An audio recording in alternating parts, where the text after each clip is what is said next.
Film ini menceritakan tentang kelanjutan dari Final Destination 1, di mana seorang wanita yang bernama Kim berusaha menyelamatkan orang-orang yang terlibat dalam sebuah kecelakaan agar bisa terhindar dari urutan kematian, seperti halnya di film sebelumnya.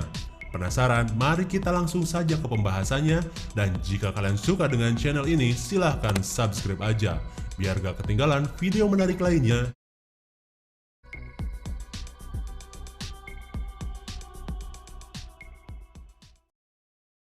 Film ini diawali oleh sebuah berita tentang peringatan 1 tahun sebuah kecelakaan pesawat, yang dimana kejadian itu berada di film Final Destination 1. Bagi yang belum tahu kejadiannya seperti apa, nanti kita bahas, oke? Yang menewaskan banyak penumpang dari sebuah sekolah. Tak lama setelah kejadian itu, para korban yang selamat akhirnya meninggal satu persatu dengan cara kematian yang berbeda-beda. Dan film Final Destination 2 pun dimulai. Kemudian scene dimulai dengan memperlihatkan seorang wanita bernama Kimberly. Wanita yang imut ini sedang berpamitan sama ayahnya karena akan pergi berlibur. Tak lama kemudian ia dengan temannya pun langsung OTW. Ayahnya heran saat melihat oli di mobilnya ternyata mengalami kebocoran. Kemudian saat akan memasuki sebuah jalan tol, mereka yang kini bersama teman lelakinya dikagetkan oleh seorang kolektor kaleng bekas. Lalu, para remaja yang lumayan bangor ini akhirnya mulai memasuki jalan tol itu. Tak lama kemudian, ayah Kim menelpon dan mengatakan untuk segera mengecek mobilnya karena mengalami oli bocor. Si badung yang lagi asik nyimeng langsung kaget saat terlihat sebuah mobil polisi mendekat. Jelas saja, Kimberly pun panik. Hampir saja mobil mereka terseruduk truk besar itu. Kehadiran si Pak Polisi ini membuat orang-orang yang punya dosa merasa takut. Hingga pada akhirnya ia melihat sebuah rantai pada sebuah truk yang sedang terlepas. Lalu tiba-tiba, gelondongan kayu itu pun menghantam wajah tampan si Pak Polisi ini, disusul dengan kendaraan lain yang saling bertabrakan.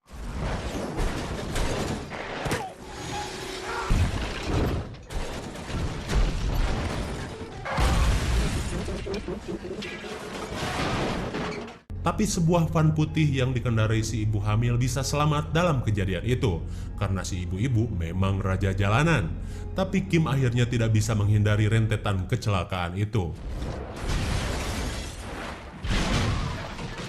Mobil Kim pun gogolepakan dengan ekstrim, tapi ia masih sadar dan bisa melihat pria berambut pirang jadi barbeque di jalanan itu.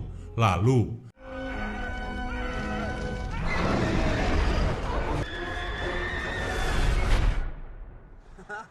tapi rupanya semua kejadian itu hanyalah bayangan Kimberly saja. Melihat barang bawaan si kolektor kaleng itu terjatuh, Kimberly yakin bahwa bayangan tadi akan terjadi. Ia pun mengatakan pada teman-temannya bahwa mereka akan mati dalam sebuah kecelakaan, tapi tentu saja mereka tidak mempercayainya. Agar yakin, ia pun mencocokkan kembali semua yang ia lihat dan lakukan dalam bayangan tadi. Dimulai dengan sebuah bus sekolah, lalu ia bisa menebak siaran lanjutan dalam radio. Hingga pada akhirnya, Kim menutup jalan yang akan dilalui orang-orang di belakangnya, karena ia yakin mereka semua akan mati dalam kecelakaan seperti dalam bayangannya. Polisi pun mendatangi Kim atas tindakannya itu. Lalu Kim mengatakan bahwa akan ada kecelakaan hebat di jalanan itu, dan tentu saja polisi ini merasa aneh dengan perkataannya. Kemudian orang-orang yang berada di belakang mobilnya mulai kesal dengan gangguan itu. Tak lama kemudian ia melihat truk yang menjadi asal mula kecelakaan itu. Kimberly pun semakin panik dan meminta polisi itu untuk menghentikan mobil tersebut. Lalu tiba-tiba, kecelakaan dalam bayangan Kimberly benar-benar terjadi, dan orang-orang yang terhalangi mobil Kim akhirnya tidak terlibat dalam kejadian tragis itu. Kemudian ia melihat sebuah tulisan yang memiliki arti selanjutnya berjarak 180 kaki. Ia pun mencarinya, tapi kemudian si Pak Polisi sigap menarik Kim hingga akhirnya ia selamat dari sambaran mobil itu. Tapi naas semua teman-temannya mati dalam tabrakan tersebut. Singkat cerita, Kim dan semua yang selamat dari kecelakaan itu berada di kantor polisi. Kemudian Kim menceritakan bahwa kecelakaan yang mereka alami itu sama persis dengan peristiwa pesawat yang terjadi di Final Destination 1, di mana ada seorang pria yang melihat bayangan pesawat meledak, lalu ia bersama teman-temannya keluar hingga akhirnya bisa selamat. Kemudian mereka pun menganggap Kim dan yang lainnya akan segera mati, sama persis dengan korban selamat dari pesawat yang mati satu persatu dengan berurutan. Tapi pemikiran itu jadi lelucon dan sesuatu yang tidak mereka pedulikan. Lalu mereka pun membubarkan diri. Kemudian scene beralih ke seorang pria berambut pirang yang selamat dari kecelakaan tadi. Terlihat ia membuang mie basi di rumahnya dengan sembarangan. Karena lapar, si pirang pun berniat untuk menghangatkan makanan. Lalu sebuah hembusan angin yang entah datang dari mana membuat hiasan plastik masuk ke dalam makanan itu.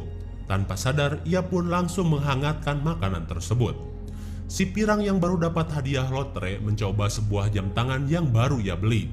Tapi tiba-tiba, ia pun kaget hingga membuat cincinnya malah masuk ke dalam lubang pembuangan. Dan ketika ia mengambilnya, jam tangan kebanggaannya malah nyangkut dan membuatnya sulit terlepas. Keadaan pun semakin riuh saat api mulai menghiasi suasana dapur, hingga pada akhirnya tangannya pun berhasil terlepas tanpa jam tangan itu. Karena api yang semakin membesar, ia pun menyelamatkan diri keluar melalui tangga. Tapi si tangga malah macet.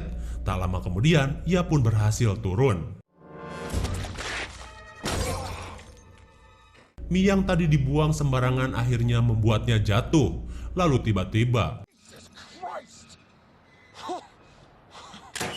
inilah yang disebut habis jatuh tercocol tangga. Si pria pirang pun tewas seketika. Dan benar saja kan, setelah ia selamat dari kecelakaan jalan tol itu, kematian benar-benar mengikutinya. Singkat waktu, kecelakaan maut itu pun mulai diberitakan. Kim dan yang lain pun menyaksikan kabar tersebut di TV masing-masing. Tapi tak lama kemudian mereka dikejutkan dengan berita kematian si pirang. Ternyata si pirang yang baru menang lotre itu tewas karena tertimpa tangga di apartemennya yang terbakar. Mereka pun mulai menganggap apa yang dibicarakan Kim itu benar-benar terjadi. Singkat waktu, malam pun tiba. Kim yang lagi tidur masih kepikiran tentang kejadian yang baru ia alami. Lalu ia teringat tentang seorang yang selamat dalam kecelakaan pesawat yang dulu terjadi. Kemudian ia mencari tahu sosok yang bernama Clear Rivers di Final Destination 1, hingga pada akhirnya ia mengetahui keberadaan orang tersebut. Di keesokan harinya, Kim mendatangi Clear di sebuah tempat orang-orang yang memiliki gangguan jiwa. Setibanya di sana, Kim pun bertemu dengan wanita yang selamat dari kecelakaan pesawat itu. Kim pun langsung membicarakan kejadian yang ia alami. Kim pun menanyakan tentang orang-orang yang selamat dari kecelakaan mobil itu, apakah akan mati satu persatu juga. Kemudian Clear mengatakan bahwa kematian yang mereka alami akan sesuai urutannya. Perkataan Clear pun membuat Kim teringat akan urutan kematian orang-orang yang berada dalam bayangannya. Tapi karena pada saat kejadian Kim diselamatkan seorang polisi, Clear pun mengatakan bahwa urutan kematian akan terbalik. Dan Kim adalah orang terakhir yang akan mati. Itu berarti si pirang jadi awal urutan kematian itu. Itu pun sudah terbukti keberadaannya. Hingga pada akhirnya Kim meminta bantuan kepada Clear supaya bisa terlepas dari situasi ini. Tapi bukan karena ia tidak mau menolong, namun ia terlalu takut untuk keluar dari ruangan itu karena bisa saja ia pun akan mati karena hanya dia yang belum mati di kecelakaan pesawat dulu. Kim pun tidak bisa memaksanya dan Kim pun pergi. Saat di rumahnya, Kim bertemu si pak polisi yang memang sedang mencarinya. Lalu ia mengatakan bahwa orang-orang yang selamat dari kecelakaan itu menghubunginya dan akan berkumpul di apartemen si pak polisi. Tak lama kemudian, rupanya merpati itu hanyalah bayangan saja. Kim mengetahui bahwa itu adalah petunjuk. Saat ia teringat daftar kematian yang diceritakan Clear, ia jadi beranggapan bahwa giliran Nora dan anaknya yang akan meninggal karena burung merpati. Mereka pun segera mencari untuk menolongnya. Scene pun beralih ke Nora yang sedang bersama anaknya ke sebuah klinik. Tak lama kemudian, anaknya yang bernama Tim mulai menjalani sebuah pemeriksaan gigi. Tapi mereka tidak sadar bahwa selang akuarium di ruangan itu bocor. Si dokter pun dengan santuy melakukan persiapannya. Tapi tiba-tiba burung merpati yang tak cuma sekali saja mengganggu konsentrasi si dokter. Dirasa semua aman terkendali, ia pun memulai pekerjaannya. Sementara itu, air yang semakin banyak kini sudah mengenai listrik, lalu tiba-tiba burung pun membuat mereka sibuk. Sementara itu, air kini berhasil membuat konslet peralatan napas untuk tim. Jelas itu membuatnya sesak nafas, tapi suster cantik berhasil menyelamatkannya. Lalu kita kembali ke Kim. Akhirnya mereka mengetahui bahwa ibu dan anak itu sedang berada di sebuah klinik. Tak lama kemudian mereka menemukan Nora dan anaknya yang baru keluar dari klinik itu. Kim pun meneriaki mereka dengan kata merpati. Akhirnya remaja itu pun bucat tertimpa kaca yang sangat tebal. Sementara itu si Pak Polisi mengatakan bahwa Nora tidak bisa hadir di apartemen miliknya. Mungkin karena masih syok karena anaknya yang sudah hancur tadi. Padahal Kim sudah tahu bahwa kini giliran Nora yang akan mati. Saat berada di mobil, mereka masih tidak percaya atas kejadian itu dan berharap para korban ini bukan mati berurutan seperti yang ia takutkan. Tapi tak lama kemudian, Clear pun datang menghampiri mereka, lalu mengajaknya menemui seseorang.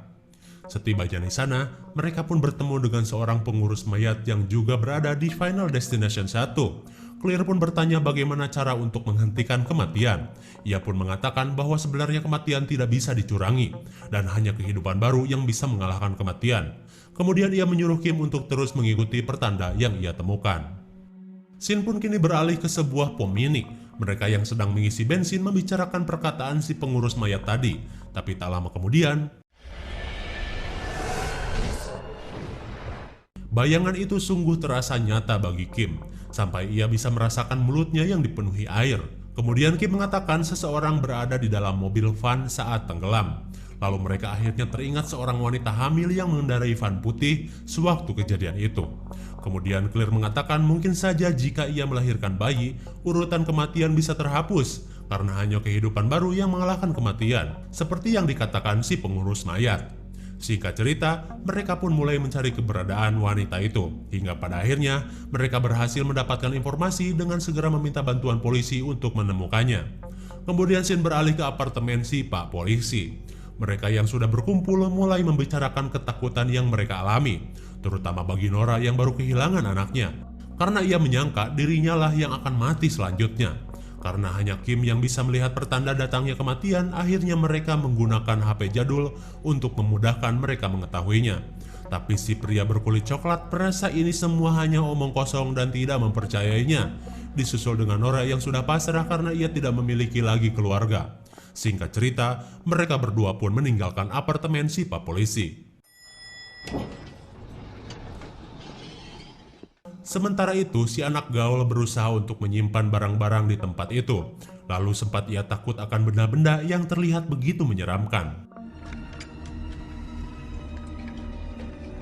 Tak lama kemudian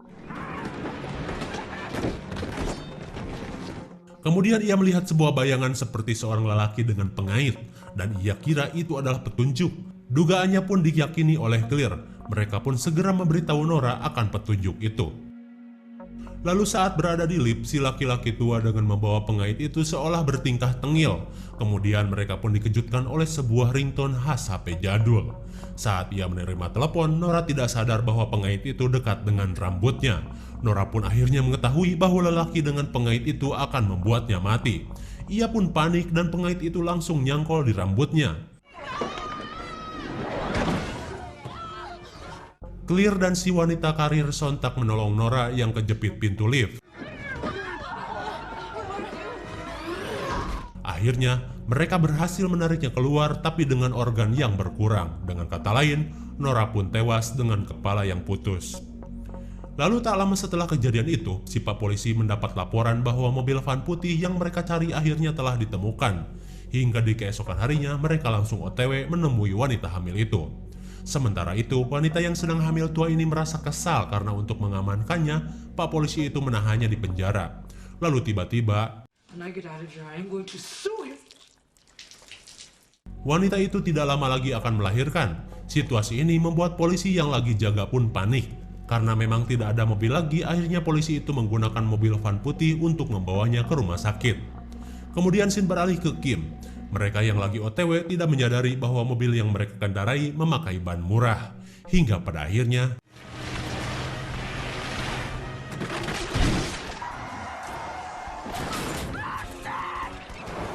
tanpa diduga, mereka berpapasan dengan wanita hamil yang mereka cari.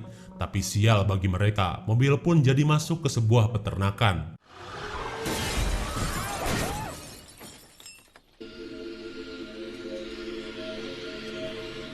Kim dan yang lainnya selamat, tapi tidak dengan si coklat yang terluka di dadanya. Sementara itu, wanita hamil ini memaksa polisi untuk segera mengantarnya daripada menolong Kim dan yang lainnya. Kemudian mereka pun langsung gas menuju rumah sakit. Beda halnya dengan si pria coklat yang terluka, si wanita karir yang mengemudikan mobil terjebak patahan kayu dan sebuah pipa tajam berada di belakangnya. Sempat ia ditolong oleh bocah, tapi tetap saja tidak berhasil. Untung saja si anak gaul pun sigap menyelamatkan bocah itu dari sambaran mobil ambulan. Tanpa mereka tahu, mobil ambulan itu mengalami kebocoran tangki hingga menyebabkan bensin mengalir terus hingga mendekati mobil mereka. Lalu tim penyelamat akhirnya berusaha mengeluarkan wanita karir itu. Tapi urutan kematian tetap saja mengharuskan mati dengan pipa itu. Tak sampai di situ, angin pun membawa rokok itu sampai ke bensin dan mobil ambulan tadi. Kemudian sebuah dahan membuat si Pak Polisi tiarap. Sesuatu pun terjadi. Patahan kayu itu seolah penyelamat buat si Pak Polisi. Dan karena sudah urutannya, si anak gaul tewas setelah si wanita karir itu tewas. Tak lama setelah kejadian itu, mereka akhirnya bergegas menuju rumah sakit. Karena mereka tahu wanita hamil itu sudah berada di sana. Saat mereka di mobil, tiba-tiba Kim melihat bayangan lagi. Ia pun mengatakan seorang dokter bernama Kalarjian sedang mencekik seseorang, hingga ia pun beranggapan dokter itu akan membunuh wanita hamil. Sesampainya di sana, mereka mencari keberadaan dokter Kalarjian. Dokter yang dalam bayangannya Kim itu benar-benar ada di rumah sakit, mereka pun mengejarnya. Sementara itu, si pria coklat sedang melihat berita kematian teman-temannya. Lalu tiba-tiba, selang yang terlepas itu tentu akan membuatnya menjadi kesulitan bernapas. Lalu saat si Pak Polisi berhasil menemui dokter, ia pun menyuruh Kim untuk mencari wanita hamil yang sedang melahirkan itu. Sesampainya di sana, wanita itu pun berhasil melahirkan bayinya dengan selamat. Kejadian itu berbarengan dengan si pria coklat yang selamat dari kehabisan oksigen. Akhirnya mereka mengira dengan lahirnya bayi itu, urutan kematian pun terhapuskan. Kabar bahagia ini mereka beritahu kepada Clear. Tapi tiba-tiba Kim melihat bayangan wanita hamil itu tidak mati dalam kecelakaan. Berarti ia tidak masuk dalam urutan kematian. Dan kelahiran bayinya itu pun tidak berarti apa-apa buat mereka. Dengan kata lain, urutan kematian pun belum hilang. Kemudian ia mengingat kembali bayangan siapa yang berada di mobil van putih itu. Menurut Kim, orang yang di dalam van itu tangannya berdarah. Clear pun langsung mengira itu adalah tangan si pria coklat yang sedang dirawat. Ia pun bergegas memeriksanya, dan sesampainya di sana,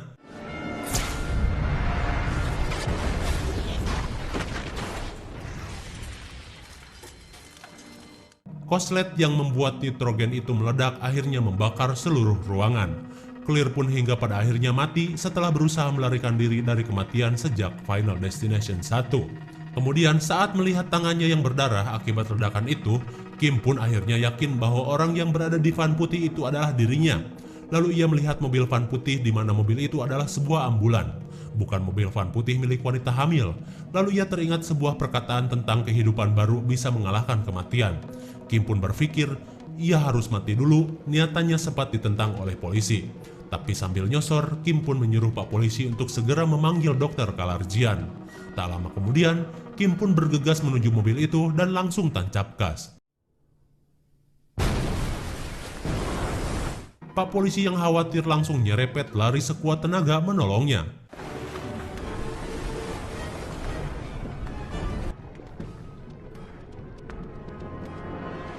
Tapi ia kesulitan untuk membuka pintu.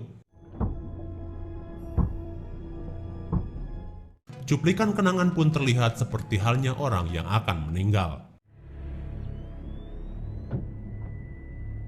Akhirnya Kim pun kembali hidup. Pak polisi mengatakan bahwa Kim telah mati selama beberapa menit. Itu berarti Kim seperti memiliki kehidupan baru. Akan tetapi urutan kematian sudah selesai, hingga semuanya mati seperti dalam bayangannya. Kemudian scene beralih ke sebuah bocah yang diselamatkan anak gaul. Orang tua si bocah itu mengundang mereka untuk makan-makan, karena telah menyelamatkan anak mereka dari mobil yang akan menabraknya. Suasana gembira mereka rasakan, lalu si bocah pun memeriksa panggangannya, dan akhirnya anak itu tetap mati juga, karena ia memang harusnya mati di insiden kemarin. Dan Final Destination 2 pun berakhir. Bagaimana? Sangat menegangkan bukan? Film ini sebenarnya mengisahkan tentang kejadian yang sama persis dengan kecelakaan pesawat yang berada di Final Destination 1. Berada di hari yang sama dan semua korban yang selamat pun mati juga dengan cara yang berbeda-beda. Lalu tokoh Clear yang dari dulu berusaha lari dari kematian akhirnya mati juga di film ini. IMDb untuk film ini adalah 7,9. Karena selain film ini memiliki alur cerita yang bagus dan unik, juga bisa mengecoh penontonnya dari adegan yang sebelumnya bisa ditebak. Dan tiap adegan gore-nya pun sangat terlihat realistis. Mungkin segini saja review dan pembahasan film Final Destination 2. Jangan lupa like, share, dan subscribe supaya kalian tidak ketinggalan jika ada video baru. Dan thanks for watching and see you on next video. Bye-bye.